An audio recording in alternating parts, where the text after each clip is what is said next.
স্টুডেন্টদের কাছে যেতে চাই, ওদের কোনো প্রশ্ন আছে কিনা তাদের কাছ থেকে শুনতে চাই। কে প্রশ্ন করতে চান? আপনি। আমি মোহাম্মদ রাজা চৌধুরী রেজাউল, পড়াশোনা করছি ঢাকা বিশ্ববিদ্যালয়ের দ্বিতীয় বর্ষে। তো স্যারের প্রতি আমার যেটা প্রশ্ন হচ্ছে যে সম্প্রতি বিএনপি তাদের এমপি মনোনয়নের প্রাথমিক তালিকা প্রকাশ করেছে, কিন্তু দেখা যাচ্ছে যেসব নেতারা মনোনয়ন পাননি তারা বিক্ষোভ মিছিল ও প্রতিবাদ করেছে। এখন প্রশ্ন হচ্ছে, যারা নিজেদের দলের নেতৃত্বের সিদ্ধান্তই মেনে নিতে পারেন না, তারা জনগণের রায় বা মূল্যায়ন করবেন কীভাবে?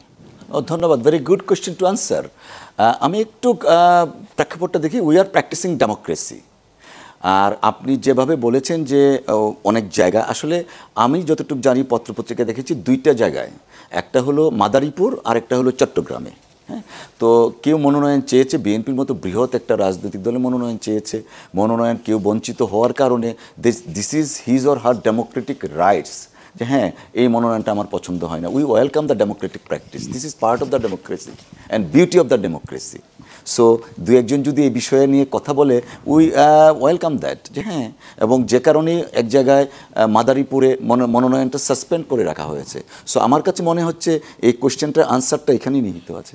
দিস ইজ গুড প্র্যাকটিস, যে আমরা মনোনয়ন দিলাম, এটার পক্ষ বিপক্ষে দু একটা জায়গায় হতেই তো পারে, একটা বড় রাজনৈতিক দল, এবং সেই হওয়াটাকে যখন আপনি আমলে নেবেন, তার মানে এটা কি বিএনপি ডেমোক্রেসিটা প্র্যাকটিস করছে। Thank you. আরেকটি কোয়েশ্চেন নিয়ে নিই, কে বলছেন? আসসালামু আলাইকুম, আমি সাবিকুর নাহার, পড়াশোনা করছি ঢাকা বিশ্ববিদ্যালয়ে। আমার প্রশ্ন হচ্ছে ব্যারিস্টার শিশির মনিরের কাছে। তো আমরা কিছু কিছু জনগণের থেকে শুনতে পাচ্ছি যে জামাত খুব ভালোভাবে নির্বাচন করবে, কিন্তু তারা কখনোই ক্ষমতায় আসতে পারবে না। হয়তো গুটি কয়েক তারা আসন পাবে, 10টা থেকে 15টা, কিন্তু তাদের কখনোই ক্ষমতায় আসা সম্ভব হবে না। আমার প্রশ্ন হচ্ছে, আপনাদের সংগঠনের কোনো স্ট্রাকচারাল ফল্ট আছে কি না, যেটার জন্য এত বড় বিপ্লব ঘটে যাওয়ার পরেও এই প্রশ্নটা জনগণের মাথায় থেকেই যায় যে কেন তারা আসলে এটা বলছে? থ্যাংক ইউ, আপনার প্রশ্নের জন্য আপনাকে ধন্যবাদ। দেখুন, যে সামনের যে নির্বাচনটা হবে, এই নির্বাচনে কে ক্ষমতায় আসবে কে ক্ষমতায় আসবে না, এটা তো জনগণই ঠিক করবে। এবং ইতোমধ্যে ইসলামী ছাত্র শিবির যে সমস্ত বিশ্ববিদ্যালয়ে মানুষের মুখোমুখি হয়েছে, ফ্রি ফেয়ার ক্রেডিবল নির্বাচনের মুখোমুখি হয়েছে ইনক্লুসিভ প্যানেল দেওয়ার মাধ্যমে, সেখানে আমাদের এক্সপেরিমেন্ট ইজ গুড। তো যদি এটি হয়ে থাকে, তাহলে ন্যাশনাল লেভেলেও আমরা এক্সপেক্ট করি the new generation will be independent in terms of exercising their franchise right. এবং আগের রাজনৈতিক কালচার থেকে বেরিয়ে এসে তারা প্রার্থীর যোগ্যতা, প্রার্থীর ক্রেডিবিলিটি, প্রার্থীর ক্যারিশমেটিক ক্যাপাসিটি, প্রার্থীর কন্ট্রিবিউশন টু দি নেশন এবং প্রার্থীর নিজস্ব ক্যাপাসিটিকেই মানুষ বেশি মূল্যায়ন করবে বলে আমার ধারণা, দলীয় সীমানার বাইরে গিয়েও। অতীতে যেটা হয়েছে, এটা ম্যাক্সিমাম ছিল হলো দলগতভাবে আইডেন্টিফাইড থাকতো, কিন্তু 5ই আগস্ট মানুষের চিন্তা চেতনা ভাবনার মধ্যে একটা বড় ধরনের মুক্ত পরিবেশের সৃষ্টি করেছে। ট্যাগিং থেকে বেরিয়ে আসার চেষ্টা করছে, ব্র্যাকেট থেকে বেরিয়ে আসার চেষ্টা করছে, ব্লেম গেম থেকে বেরিয়ে আসার চেষ্টা করছে। এই প্রেক্ষাপটে আমরা মনে করি coming election will B a better then previous one. আসসালামু আলাইকুম, আমি ফিরদৌস, পড়াশোনা করছি ঢাকা বিশ্ববিদ্যালয়ের গণযোগাযোগ ও সাংবাদিকতা বিভাগে। কার কাছে প্রশ্ন? আমার প্রশ্ন দুইজনের কাছেই। একটি প্রশ্ন, সেটি হচ্ছে, আমরা গত রেজিমে দেখেছি আওয়ামী লীগের একটা ব্যাপক জনসমর্থন ছিল, তারা দেখিয়েছে আমাদের, এবং এখন পর্যন্ত বিভিন্ন জরিপে উঠে আসছে যে আওয়ামী লীগের জনসমর্থন বা আওয়ামী লীগের যে আদর্শিক চিন্তাভাবনা ধারণ করে এমন 20 থেকে 25% মানুষ রয়েছে। প্রশ্ন হলো, আপনারা বর্তমান বাংলাদেশের প্রেক্ষাপটে দুইটা বড় রাজনৈতিক দল হিসাবে সেই ভোটগুলো নিজেদের বাক্সে আনার চিন্তাভাবনাটা কিভাবে করছেন? আপনারা কি আসলে সেই ভোটগুলো নিয়ে আদৌ ভাবছেন, নাকি আপনারা নিজেদের কৌশলে সেই ভোটগুলো আনার চেষ্টা করছেন? এবং প্রশ্ন থাকবে, কৌশলটা আসলে কি হতে পারে? আওয়ামী লীগের যে বিশাল ভোট ব্যাংক, তারা সবসময় দাবি করে আসে তাদের অনেক বড় একটা সংখ্যা, অনেক বড় একটা জনগোষ্ঠী তাদের সাপোর্টে আছে।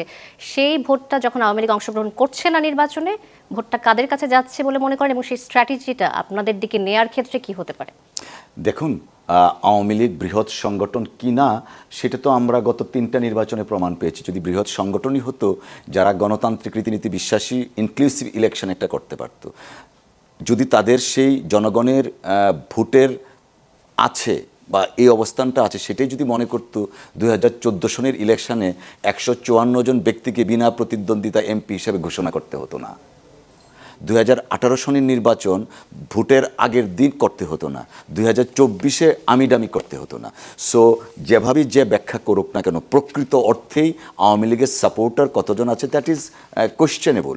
হাউএভার এজ এ ক্যান্ডিডেট, কে বিএনপি, কে আওয়ামী লীগ, কে জামাত না, ক্যান্ডিডেট হিসেবে মানুষের দাঁড়ে দাঁড়ে যায়। এবং আমার পার্টি থেকে যখন আমি মনোনয়ন পেয়েছি, আমি আমার পার্টির যে আইডিওলজি আছে, আমার নির্বাচনী ম্যানিফেস্টোতে যা আছে, সেইটাকে সামনে নিয়ে আমি ভোট চাইবো সবার কাছে। যারা ভোট দিবেন ওয়েলকাম। আর অফকোর্স সেখানে ভোটারদের কাছে তো আমার যেতে হবে, কে আওয়ামী লীগ, কে বিএনপি, কে জামাত, প্রত্যেকটা ভোটারকেই আমরা অ্যাড্রেস করতে চাই। জনাব কায়সার কামাল, আমি আপনার কথার প্রসঙ্গ ধরে একটু বলি যে ফ্যাসিস্ট সরকার নিয়ে জনগণের মধ্যে আপত্তি ছিল, তারা সেই সরকারকে সরিয়ে দিতে চেয়েছে সব সময়, তারা চেয়েছে ফেয়ার ইলেকশন। কিন্তু আওয়ামী লীগ দল হিসেবে তাদের একটা সাপোর্টার কিন্তু সবসময় রয়ে গেছে। আমরা দেখেছি যে আওয়ামী লীগ দলটাকে মানুষ, কিছু অংশের এক মানুষ পছন্দ করেছে এবং তারা সাপোর্ট করেছে, হয়তোবা ফ্যাসিস্ট রেজিমকে তারা প্রত্যাখ্যান করেছে। সেক্ষেত্রে সমর্থক নিয়ে এই কথাটা কি বলা যায় কি না, এবং তাদের সমর্থককে আমরা না, আমি তো সমর্থকের বিষয়ে যেটা বললাম যে যখন আমি ইলেকশন করব, I have to address all the voters. কে আওয়ামী লীগ করেন, কে জামাত ইসলাম করেন, কে জাসদ করেন, that is not the question. Question is he or she is my voter. ওনার সাপোর্ট যাই থাকুক, আমি তাকে অ্যাড্রেস করব, এবং সেই অ্যাড্রেসটা থাকবে on the basis of my election manifesto, যে আমার নির্বাচনী ম্যানিফেস্টোতে এই আছে, আপনার ভোট এবং সমর্থন প্রত্যাশা করছি। একই প্রশ্ন জনাব শিশির মনিরের কাছে। জি, দেখুন যে আসলে এই যে 12 কোটি সামথিং ভোটার আছে বাংলাদেশের, এর সাইডে তো লেখা নেই কে বিএনপি, কে জামাত ইসলামী, কে আওয়ামী লীগ। এখন যে ঘটনা 5ই আগস্ট ঘটেছে, এই জন্য যে বিচার প্রক্রিয়া চলছে, এই বিচার প্রক্রিয়াটা হচ্ছে পার্টিকুলার ব্যক্তির, যে বা যারা ক্রাইম করেছে, দেশ মাস্ট বি ট্রাইড, প্রসিকিউটেড। যে করাপশন করেছে, he must be tried, prosecuted. যে দেশের বাইরে মানি লন্ডারিং করেছে, he must be tried, prosecuted. কিন্তু আম জনতা তো করাপশন করেনি। আম জনতাকে অ্যাড্রেস করাই একজন পলিটিক্যাল পার্টির ক্যান্ডিডেটের মূল উদ্দেশ্য। একটা পলিটিক্যাল পার্টির স্ট্রাকচারে কত % লোক থাকে, বাকিরা তো থাকে আম জনতা। একটা পলিটিক্যাল পার্টির একটা থানায় কিংবা একটা কনস্টিটিউয়েন্সিতে সব পলিটিক্যাল পার্টির হিসাব করলে আপনি দেখবেন 5-10 হাজার লোকের বেশি পাবেন না যে পলিটিক্যাল স্ট্রাকচারের দায়িত্বের মধ্যে আছে। বাকিরা কি আছে? বাকিরা তো আমজনতা। নারী আছে, পুরুষ আছে, ধনী আছে, গরিব আছে, ব্যবসায়ী আছে, সাংবাদিক আছে, বিকলাঙ্গ মানুষ আছে, প্রতিবন্ধীরা আছেন, নানান সেগমেন্ট অফ পিপল আছেন। এই নানান সেগমেন্ট অফ পিপলের মধ্যে নানান দলের প্রতি ইনক্লাইনেশন থাকে, স্পেশাল অ্যাট্রাকশন থাকে, স্পেশাল সাপোর্ট থাকে। আমার মনে হয় আমরা যদি এটা প্রপারলি অ্যাড্রেস করতে পারি, তাহলে আমরা irrespective of race, sex, colour, religion যদি আমরা অ্যাড্রেস করতে পারি, তাদের নিড, তাদের প্রায়োরিটি, আমাদের প্রায়োরিটি, ইনক্লুসিভনেস, ইফেক্টিভিটি, তাহলে আমরা অ্যাটেনশন ড্র করতে পারবো মেজরিটি ভোটার। কি ধরনের স্ট্র্যাটেজি নিচ্ছেন জামাত এই ক্ষেত্রে? এই ক্ষেত্রে ইনোভেটিভ হওয়া প্রয়োজন, অতীতের ধ্যান ধারণা থেকে বের হয়ে আসা প্রয়োজন।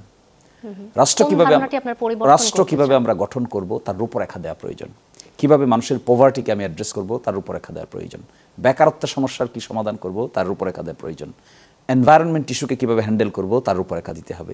এই রূপরেখা যদি আমরা স্পেসিফিক না দিতে পারি, তাহলে we will lose the crowd. আর যদি দিতে পারি, নতুন জেনারেশন মনে হয় সমস্যার সমাধানের রাজনীতি দেখতে চায়।